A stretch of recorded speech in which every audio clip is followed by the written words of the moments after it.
Welcome to my YouTube channel Algorithm of Life। C programming tutorial की इस video series में पिछले video में हम लोग ने नेस्टेड इफ स्टेटमेंट के बारे में पढ़ा।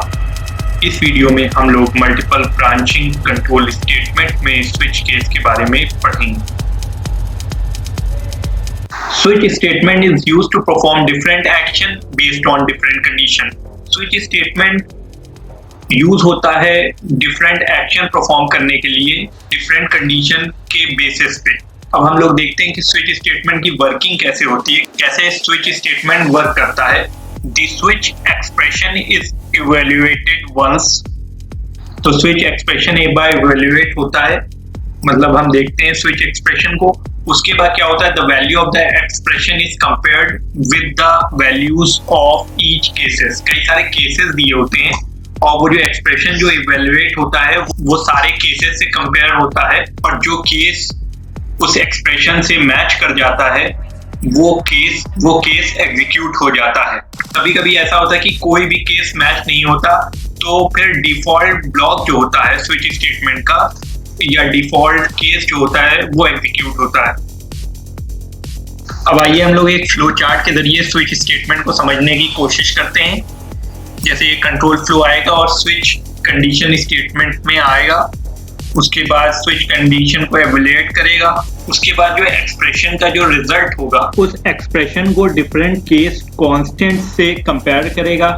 तो सबसे पहले केस 1 को एक्सप्रेशन से कंपेयर करेगा, कंपैरिजन या फिर ट्रू निकलेगा या फिर फॉल्स निकलेगा। अगर कंपैरिजन ट्रू निकलता है तो एक ब्लॉक ऑफ स्टेटमेंट्स एग्जीक्यूट होंगे, अगर फॉल्स निकलता है तो दूसरे केस को चेक करेगा। फिर ऐसे ही होगा, ट्रू निकलेगा या फॉल्स निकलेगा कंपैरिजन, और उसके बाद अगर ट्रू निकलता है तो कुछ स्टेटमेंट्स एग्जीक्यूट होंगे, और अगर फॉल्स निकलता है तो नेक्स्ट केस कांस्टेंट को चेक करेगा कि वो एक्सप्रेशन के रिजल्ट से मैच होता है कि नहीं।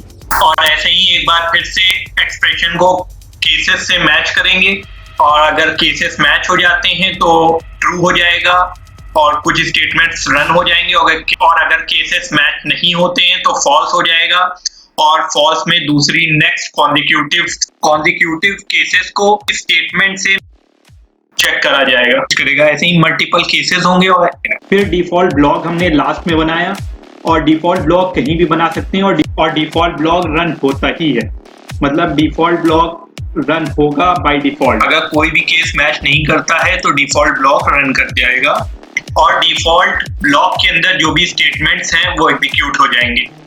इसके बाद कंट्रोल फ्लो स्विच केस से बाहर आ जाएगा, और जो नेक्स्ट कॉन्जिक्यूटिव स्टेटमेंट्स हैं स्विच स्टेटमेंट के बाद वो एग्जीक्यूट होने लग जाएंगे। ये ब्रेक किस लिए लगा है?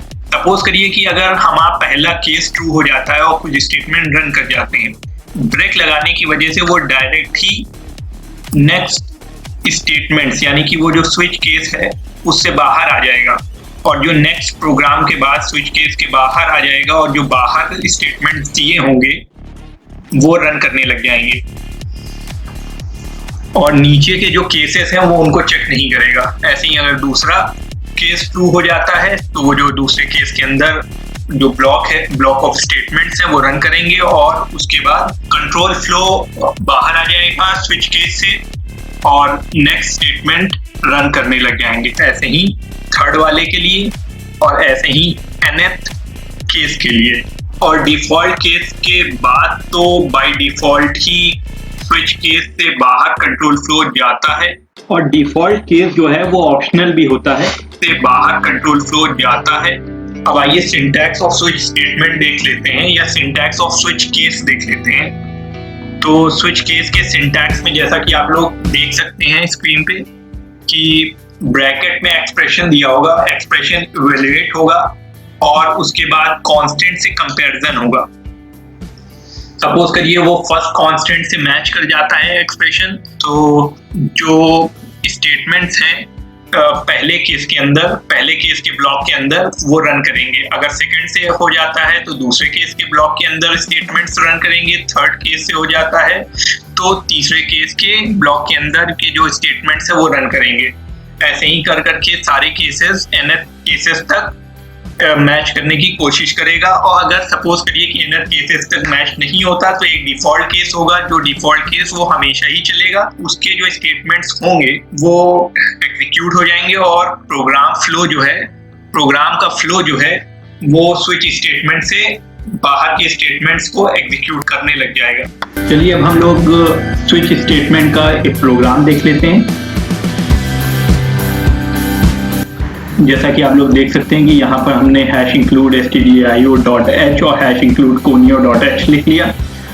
फिर void main फंक्शन लिखा और void main फंक्शन के अंदर हम लोगों ने एक इंटीजर टाइप का एक वेरिएबल ले लिया।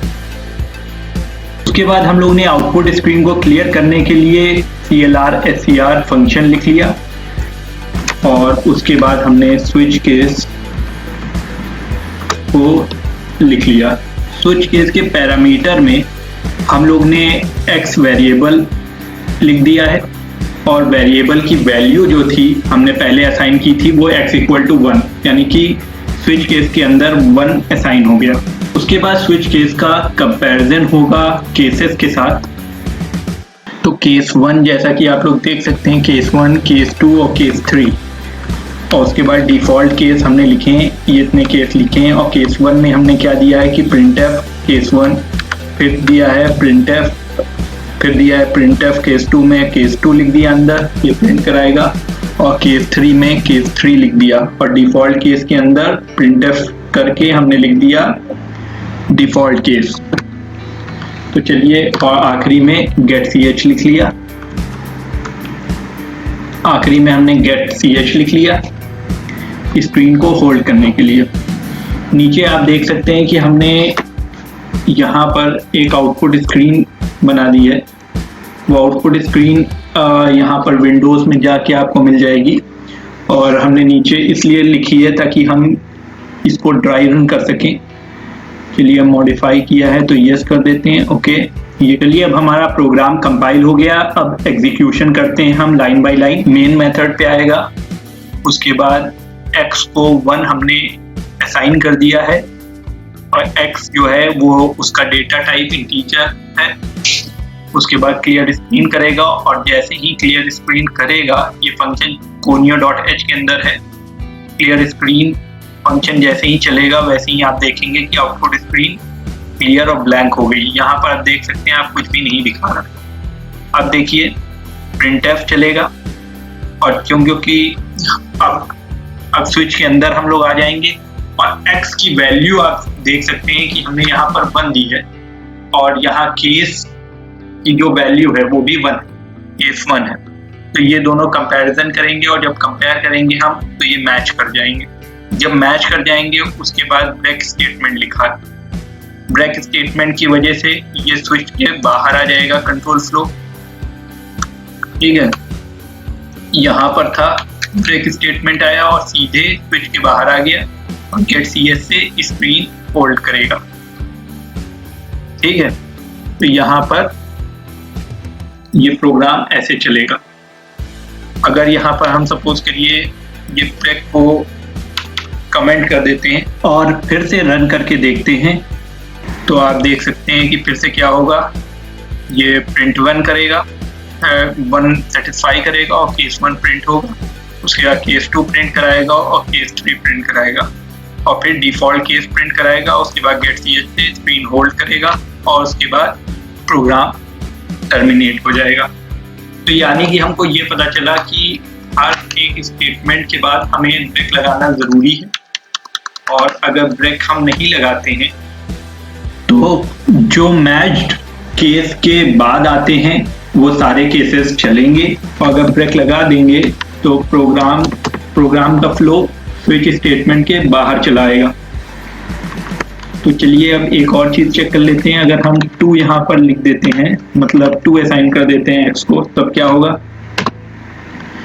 देखिए यहाँ 1 से मैच नहीं हुआ और 2 से मैच हुआ है सीधे, तो 2 प्रिंट करेगा और सीधे get ch and then finish. I hope कि आपको ये प्रोग्राम बहुत अच्छे से समझ में आ गया होगा। आपको हमारे वीडियोस कैसे लगते हैं ये आप कमेंट सेक्शन में हमें कमेंट करके बताइए, और ये भी बताइए कि हमारे वीडियोस में क्या क्या इम्प्रूवमेंट की ज़रूरत है। अगर अभी तक आपने हमारा ये चैनल सब्सक्राइब नहीं किया तो हमारे चैनल को सब्सक्राइब करें और बेल आइकन को क्लिक करें।